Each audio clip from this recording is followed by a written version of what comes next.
आदिवासी सूची में शामिल करने को मांग को लेकर हाईकोर्ट में याचिका स्वीकार की गई है।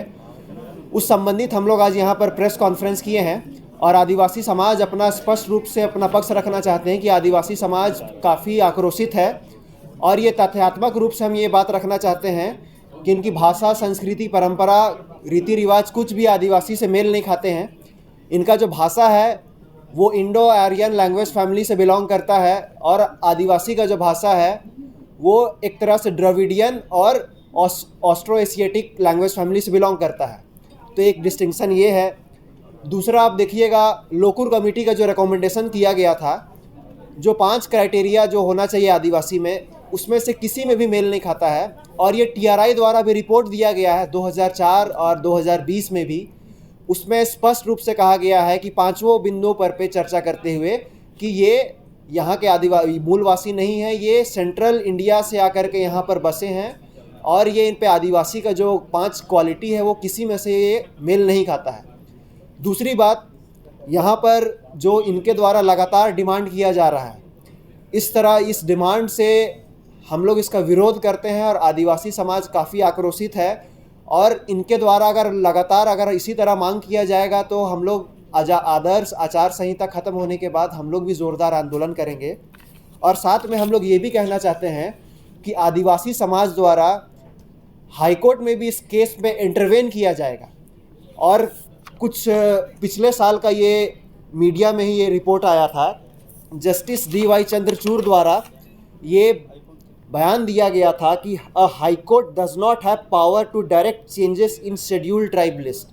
ये chief justice of India DY Chandrachud द्वारा कहा गया था और उन्होंने वर्ष 2000 का एक कॉन्स्टिट्यूशनल बेंच का जजमेंट को रेफरेंस लेते हुए कहा था। तो हम लोग इसी आधार पर हाईकोर्ट में जो इनके द्वारा केस किया गया है उस पर हम लोग इंटरवेन करेंगे और अपना पक्ष रखेंगे और इस केस को खारिज करने के लिए हम उसके खिलाफ जजमेंट देने के लिए हम डिमांड करेंगे। साथ साथ आप देखिएगा बहुत सारा तर्क जो दिया जा रहा है इनके द्वारा 6 शेड्यूल में शामिल करने के लिए। तो हम लोगों ने कहा कि 6 शेड्यूल में शामिल होने के लिए इकलौता जनसंख्या ही इसका क्राइटेरिया नहीं है। 6 शेड्यूल में जो 4 स्टेट आते हैं, आसाम, त्रिपुरा, मेघालय, मिजोरम, इसका अगर आप देखिएगा आसाम में सिर्फ 12.4% ST का पॉपुलेशन है, फिर भी वो 6 शेड्यूल में है। त्रिपुरा में 31.8% है, फिर भी वो 6 शेड्यूल में आते हैं। यही आप अरुणाचल प्रदेश में देखिएगा तो 68.8% ST का पॉपुलेशन है, फिर भी वो 6 शेड्यूल में नहीं आते हैं। ऐसे कई राज्य, नागालैंड में 94% आदिवासी है, फिर भी वो 6 शेड्यूल में नहीं आते। तो सिर्फ जनसंख्या 6 शेड्यूल में शामिल करने का ये क्राइटेरिया नहीं है। इसके साथ साथ ये इनके कुछ नेता द्वारा कहा, दोनों हाथ में ये लड्डू खाना चाहते हैं। इनके एक नेता द्वारा हाई कोर्ट और सुप्रीम कोर्ट में पिटीशन दायर किया गया था कि इनको OBC का आरक्षण जो दिया जाता है उसकी सीमा बढ़ाया जाए। एक तरफ ये OBC में आरक्षण की सीमा को बढ़ाने की मांग करते हैं और दूसरी तरफ देखिएगा ये खुद को ST का कैटेगरी में शामिल करने की भी मांग करते हैं। तो ये दोनों हाथ में लड्डू चाहते हैं। साथ में आप इनका इतिहास देखिएगा, आज तक जितना भी आदिवासी आंदोलन हुआ है उसमें से कोई भी आदिवासी आंदोलन में ये शामिल नहीं हुए हैं। यहाँ तक कि अभी 2 दिन पहले सरहुल महापर्व था, उसमें भी इनका कोई योगदान नहीं था। ना ये सरहुल शोभा यात्रा में शामिल हुए थे, ना इनके द्वारा कोई झांकी निकाला गया था। तो ये खुद अपने आप को आदिवासी समाज से दूरी बना करके रखे हैं और अभी जब मांग कर रहे हैं तो ये अपने आप को दिखा रहे हैं कि हम आदिवासी समाज से बहुत हम लोग जुड़े हुए हैं और सामने हैं। तो ये पूरी तरह से दावा है, ये गलत है। और CNT एक्ट का जो ये तर्क देते हैं कि हमारा ज़मीन भी CNT एक्ट में आता है, इसलिए हमको भी शामिल किया जाए आदिवासी का सूची में, तो मैं आप लोगों को बताना चाहता हूं कि जो CNT एक्ट है उसमें सिर्फ ST का ज़मीन नहीं, ST, SC, OBC तीनों का ज़मीन आता है।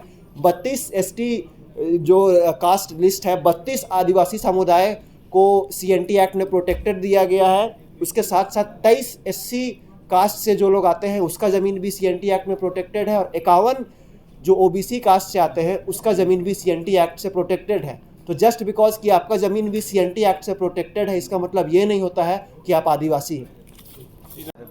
कुछ प्रोसीजर जो है ना किसी को इंक्लूड करने, जैसा हमने कहा कि आर्टिकल 342, तो प्रेसिडेंट ऑफ इंडिया का पास जो प्रोसेस है, जैसे कार्मिक हुआ आपका यहाँ से जाए कोई स्टेट से किसी कम्युनिटी को भी, उसका रिसर्च किया जाता है। जैसे TRI है यहाँ पर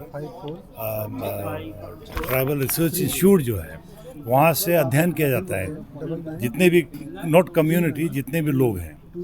तो पहला तो आदिवासी को कम्युनिटी कहा जाता है, उनका सामुदायिक जो आधार है ना, उनको जाति नहीं कहा जाता। जाति के अंदर में नहीं आते लोग, आदिवासी डजेंट बिलोंग टू जाति।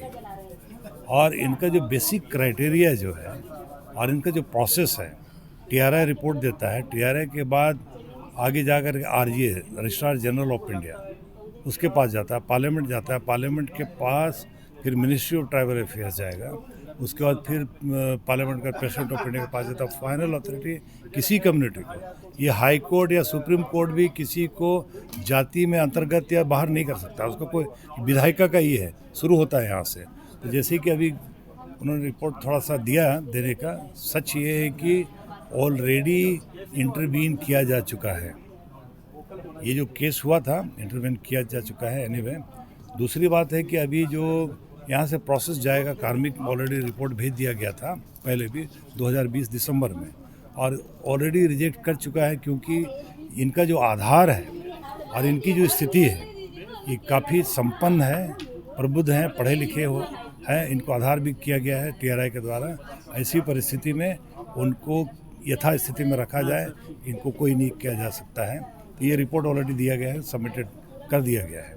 तो ये स्पष्ट है, मेरी तरफ से मैं बताना चाहता हूँ, ये इंक्लूड होने नहीं जा रहा है, जितना भी कर ले। इसीलिए कि राजस्थान में गुजर लोग काफ़ी आंदोलन किए थे, इससे उग्र आंदोलन किए थे, उनको इंक्लूड नहीं किया गया अभी तक। तो यहाँ भी परिस्थिति ऐसा, कुछ अभी जो हवा गर्म है, लोग कर रहे हैं, नेता लोग कर रहे हैं, अलग बात है, लेकिन इंक्लूजन नहीं हो सकता है फाइनली।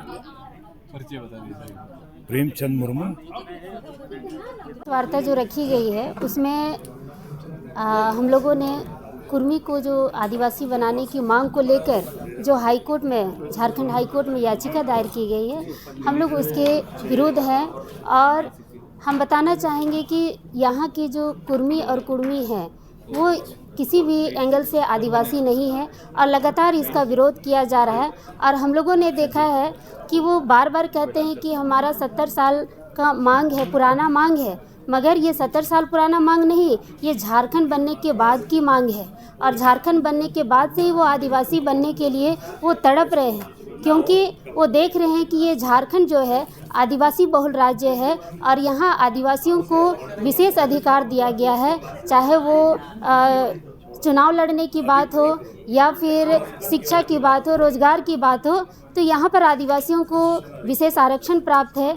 यही इसी में वो अड़ंगा डालने के लिए, वो खुद आरक्षण पाने के लिए इस पर आ रहे हैं। दूसरी बात मैं कहना चाहूँगी कि वो लोग एक तरफ OBC की आरक्षण बढ़ाने की मांग भी करते हैं, उसके लिए भी उन लोगों ने न्यायालय का दरवाज़ा खटखटाया है, और अब फिर वो दोबारा आदिवासी बनने की भी मांग करते हैं।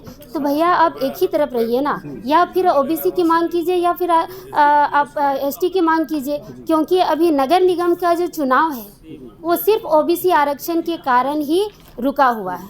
OBC आरक्षण के लिए वो उन लोगों ने न्यायालय में याचिका दायर किया हुआ है, जिसके कारण यहाँ 3 साल से नगर निगम का चुनाव स्थगित पड़ा हुआ है।